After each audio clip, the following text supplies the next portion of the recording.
Hechos Ecuador, es la televisión, es la radio, es la voz del pueblo. José, los problemas del Ecuador son problemas graves. Y el día de hoy estamos viendo cómo la inseguridad se ha apoderado del país, se ha vuelto un país inseguro. Y si es un país inseguro, tenemos que de una u otra manera revertir esa inseguridad a los caminos que teníamos, que era un camino seguro. Frente a todo esto hubo el levantamiento, la gente se cansó y llegó un momento en que nadie, y hasta ahora nadie quiere saber de Lazo, se están planteando puntos para solucionar el problema en nuestra querida comunidad indígena, pero no vemos visos de solución. ¿Cuál es su apreciación con respecto a esto que está ocurriendo en el país y a las negociaciones que se están dando con el gobierno? Adelante, José.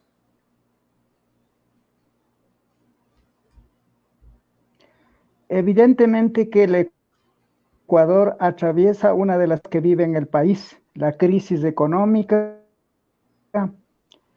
la crisis de inseguridad y la crisis de la sobrevivencia de la sociedad ecuatoriana. Pues el levantamiento o el paro indígena de los sectores populares no es el único levantamiento ni el único paro. Y cambios, los pueblos indígenas y los sectores sociales siempre hemos luchado por la democratización del Estado, por la reforma agraria, por el seguro social, por el seguro campesino y fundamentalmente por el mejoramiento de la calidad de vida del pueblo ecuatoriano. Y en ese sentido, en los últimos años, tanto el gobierno de Moreno, tanto el gobierno de Guillermo Lasso, ha llevado al país a una profunda crisis social que está atravesando, fundamentalmente por la aplicación del modelo neoliberal, por la aplicación de las recetas del Fondo Monetario Internacional. ¿Y cuál es la receta? La receta es el achicamiento o la privatización del Estado ecuatoriano, la no inversión en la economía nacional, la no inversión social en la salud, en la educación, en el acceso a la tierra y a la producción, ¿cierto? Todo lo contrario, o sea, la privatización de todos los bienes del Estado que pasen a manos del sector privado. Ese es en el fondo que realmente la crisis nos agobia. Ecuador dejó de tener autonomía, dejó de tener sus propias decisiones que tomaba en el gobierno de la Revolución Ciudadana, sino ahora implementa el Fondo Monetario Internacional, lo que tiene que hacer con la economía del país, lo que tiene que hacer la inversión y fundamentalmente al Fondo Monetario Internacional lo que le interesa es que pague la deuda externa, ¿no es cierto? Pero a costa de que el pueblo se muera de hambre.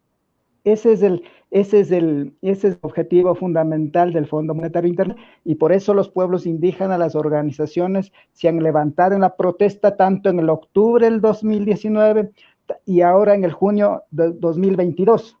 Pero frente a toda esta protesta, ¿no es cierto?, ha provocado el propio gobierno, pero frente a todo eso, el Ecuador también se ha vuelto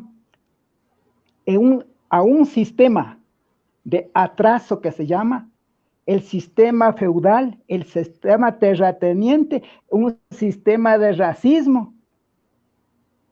Con eso el gobierno nacional ha expresado muy profundamente, fundamentalmente el racismo y también de los sectores pudientes, de los sectores oligárquicos, frente al hambre y la miseria que vive el pueblo ecuatoriano. Y no será el último paro de los sectores sociales.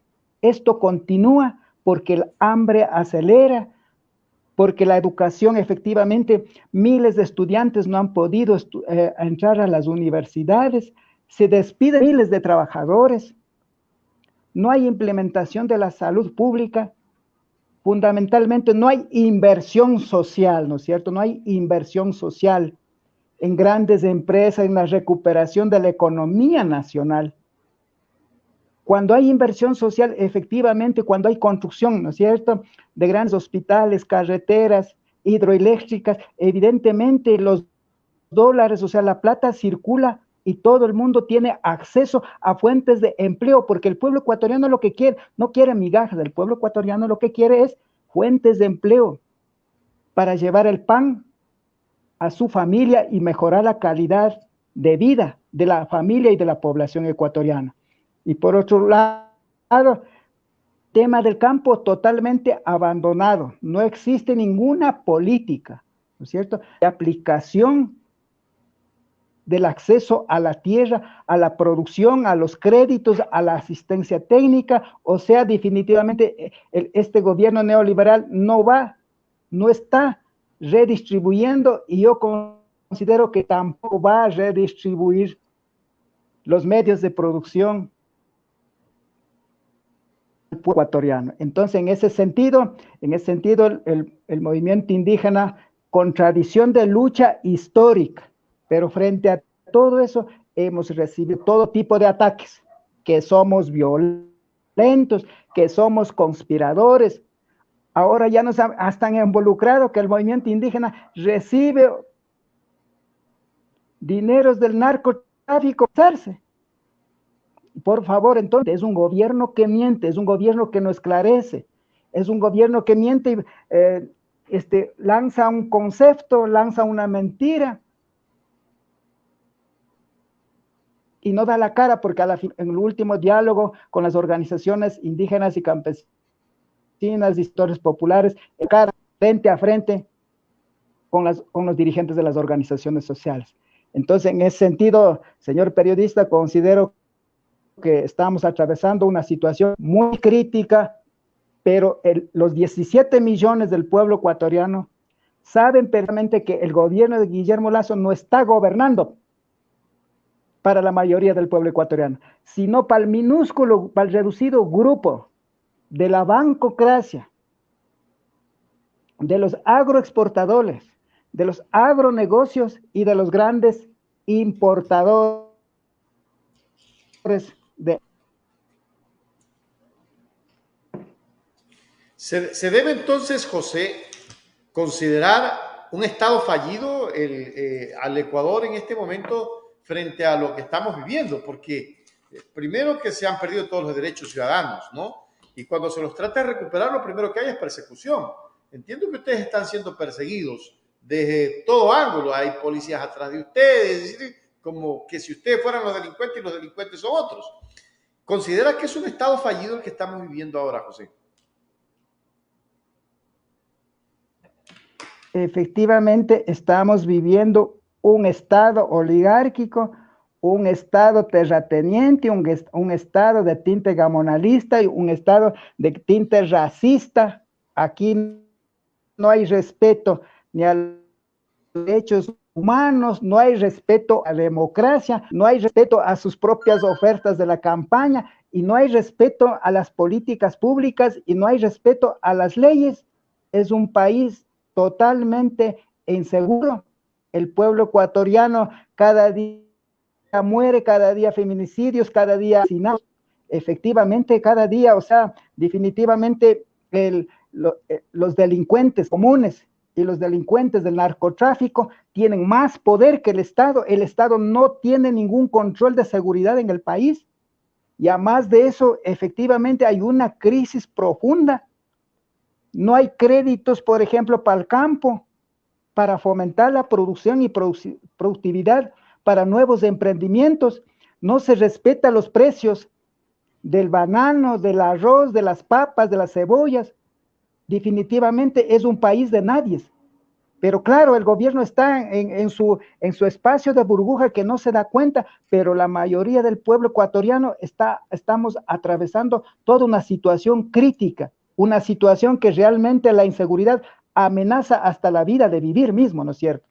En ese sentido, yo considero que todos los presupuestos, ¿no es cierto?, en vez de aplicar las políticas públicas, salud, educación, en producción y todo lo demás que contemplados en la Constitución, se están yendo para el otro lado, para los grandes empresarios, ¿no es cierto?, fundamentalmente para la bancocracia, y ni siquiera los dineros quedan en el país, sino para los paraísos fiscales, donde no se paga impuestos Entonces, definitivamente, los banqueros en el Ecuador y el grupo reducido de Guillermo Lasso ya ni parecen ser ecuatorianos, porque a la final los dineros que han ganado deben invertir aquí en el país en fuentes de empleo, en la construcción de nuevos modelos de producción, un nuevo modelo agroecológico, un nuevo modelo de soberanía alimentaria que requiere el pueblo ecuatoriano. La mayoría de la alimentación del pueblo ecuatoriano viene de los pequeños y medianos productores, que son totalmente abandonados. Mientras los agronegocios son los que campean en el país y hacen plata. Y definitivamente esto no puede seguir así, señor periodista, y por eso lo importante es que el pueblo ecuatoriano, ¿no es cierto?, a más del paro, ¿no es cierto?, ha reaccionado, está concientizado a fin de realizar cualquier tipo de protestas y manifestaciones de manera constitucional en el país.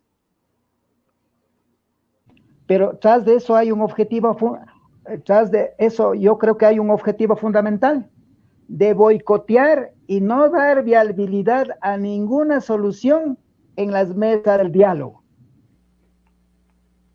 Eso la veo yo. Y por otro lado,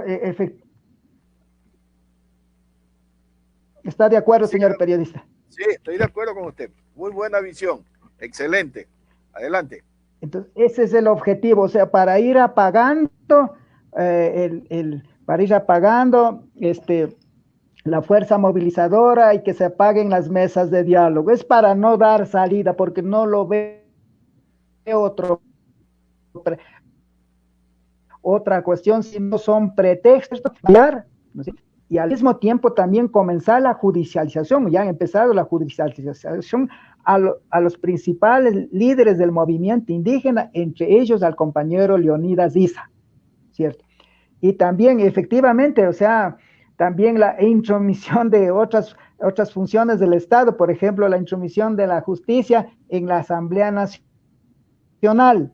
Entonces, hay todo un camino que andar, un plan que definitivamente con el objetivo de mantener al gobierno, a fin de mantener el modelo económico neoliberal de hambre en el país y efectivamente para no aplicar las políticas públicas, para no aplicar la Constitución en favor del pueblo ecuatoriano a solucionar los grandes principales problemas que he mencionado.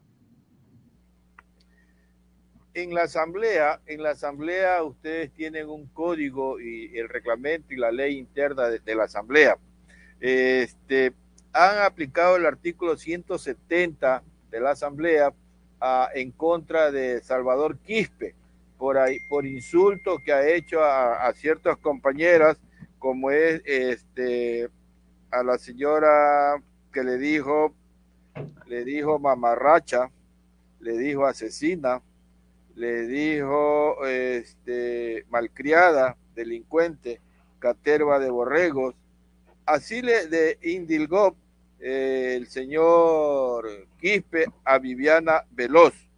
Y también le dijo a María Vanessa Ayala, cállate carajo. ¿Usted cree que está bien la suspensión que le han hecho a Quispe, el CAL, por 20 días por este trato que le ha dado a las damas en la asamblea? Don José. Bueno, yo considero de que si somos representantes de la izquierda, ¿no es cierto? En este caso el compañero Salvador Quispe, ¿no es cierto? Y nosotros también la UNES, yo creo que hasta está por más el trato eso en calidad de un asambleísta no debe darse, pero sin embargo así son como se maneja, como se defienden los intereses dentro de la asamblea.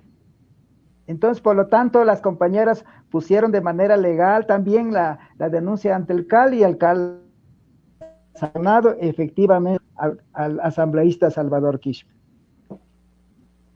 Entonces, lo que estamos viendo en la asamblea es que verdaderamente Pachacuti, un grupo, no todos, un grupo está cogido de la mano con el gobierno y obedece órdenes de Carondelet. y de ello está a la cabeza la señora Yori. ¿Usted lo ve así, don José? Eso así mismo es, y el pueblo ecuatoriano la conoce.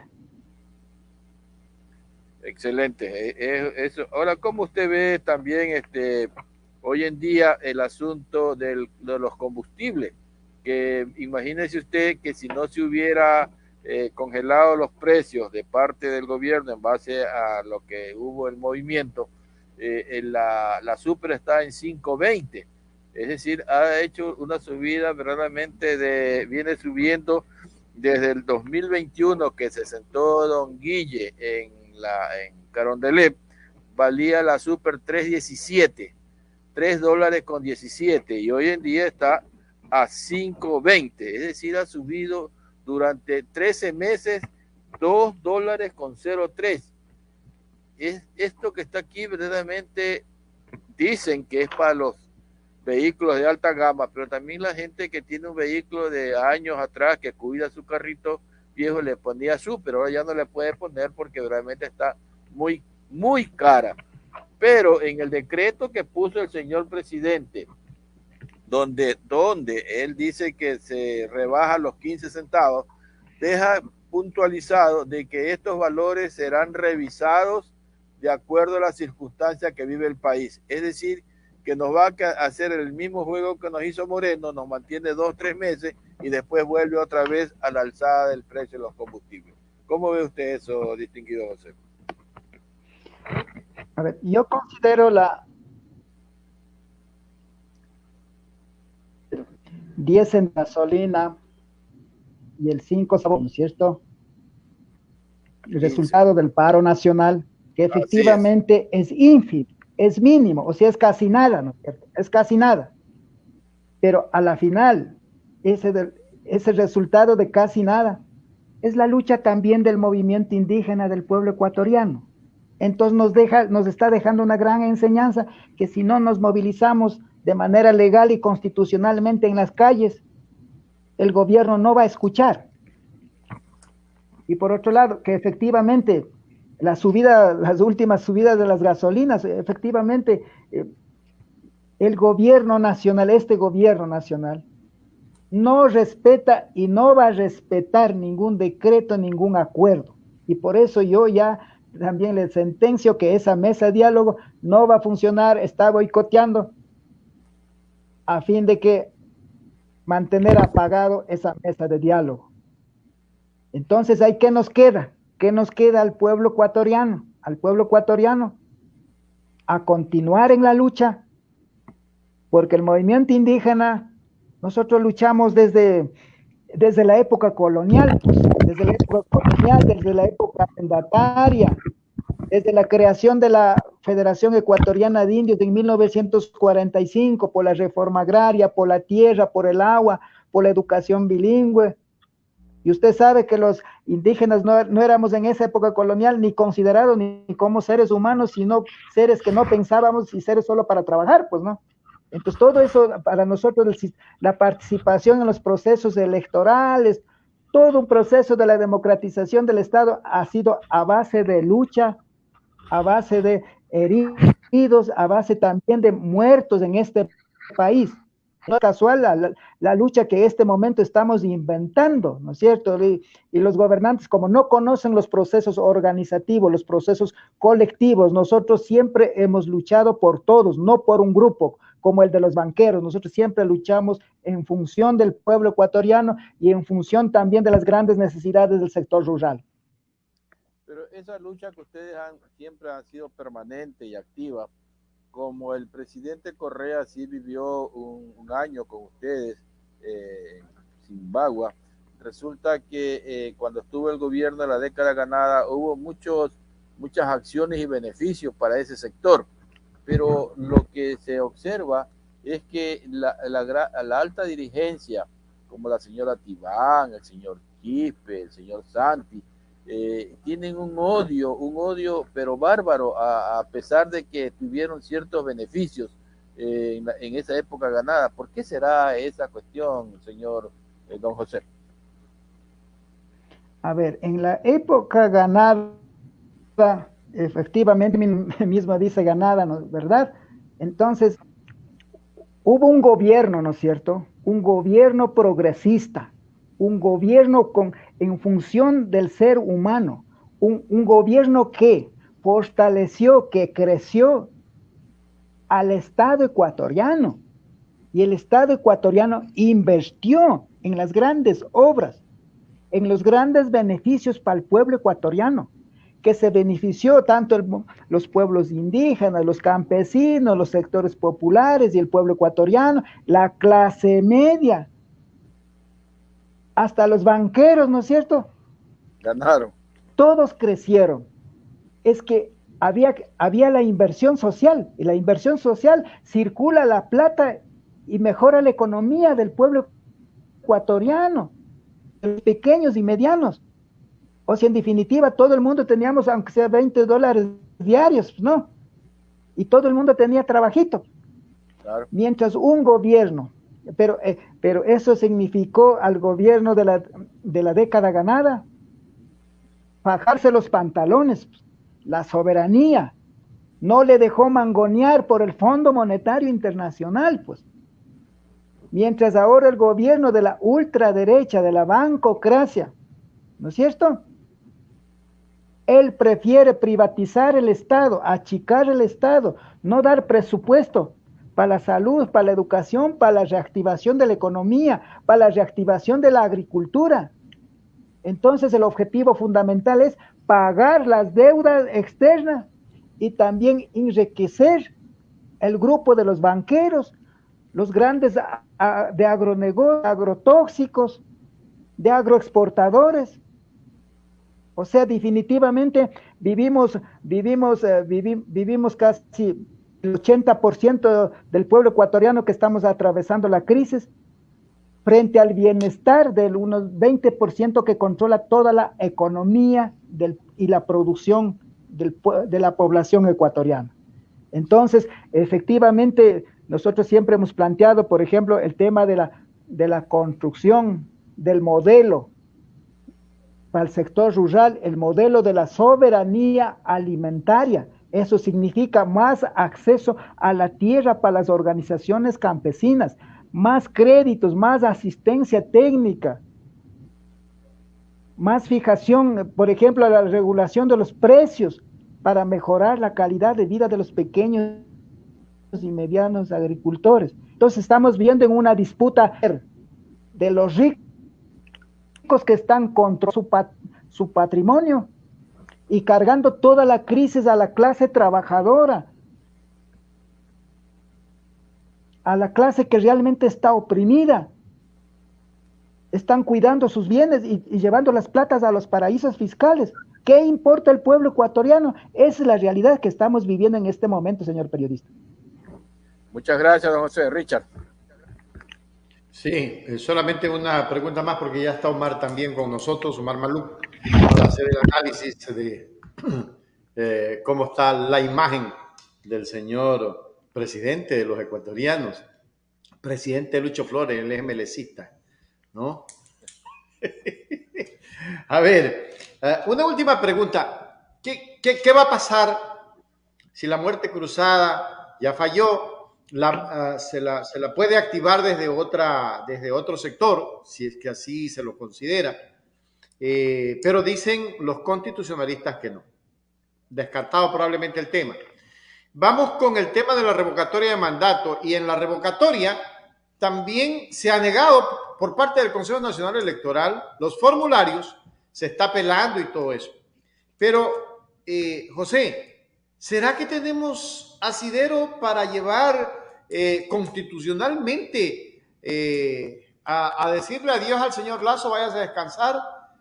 Hoy está proponiendo el señor Nebot dividir al Ecuador, el mismo que le dijo a ustedes, los indígenas, que se vayan al páramo.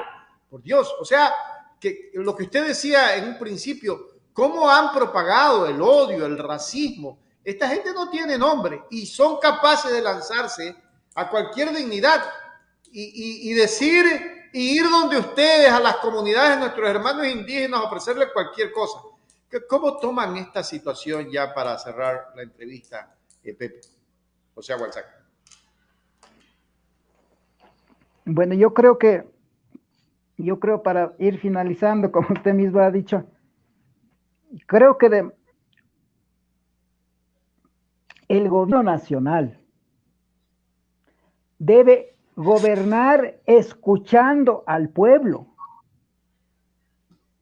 Creo que debe salir del Carondelet, los ministros deben salir también de sus oficinas y verdaderamente ir al pueblo a ver cómo está la realidad, pero no solo a visitar, pues, sino hasta convivir, pues, con el pueblo. Y definitivamente escuchar al pueblo, obedecer a los mandantes y fundamentalmente obedecer y cumplir la Constitución. Hechos Ecuador es la televisión, es la radio, es la voz del pueblo.